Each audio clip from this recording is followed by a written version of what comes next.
Good morning everybody and welcome to Scs201 and DEV 700 for week 3. Today we're going to be looking at liberalism and modernisation theory. We're doing things a little differently this week and you'll be watching me online here, embedded right inside your PowerPoint.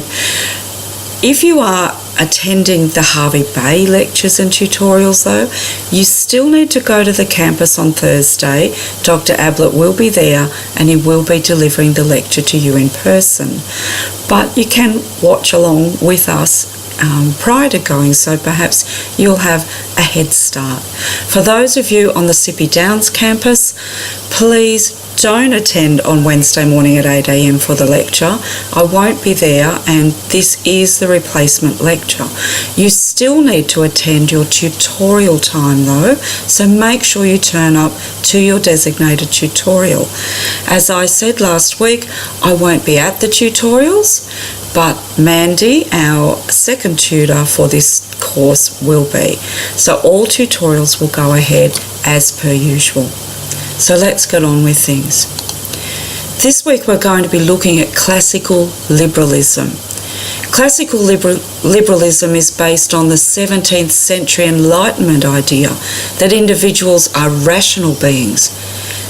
And it's also related to the 18th century political idea that a good society is one that guarantees the freedom of the individual in their pursuit of life, prosperity and happiness.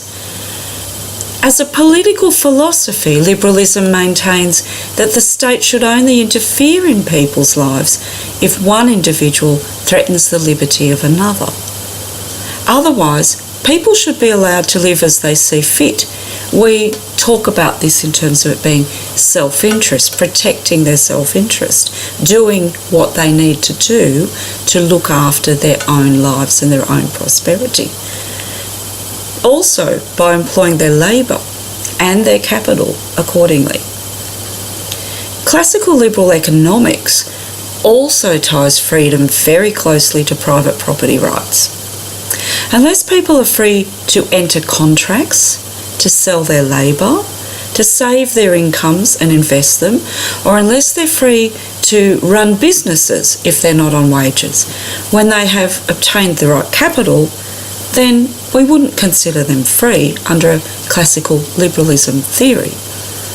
Some liberals will also go as far as to argue that private property and market exchange protection protect their freedom, by dispensing the power of the state.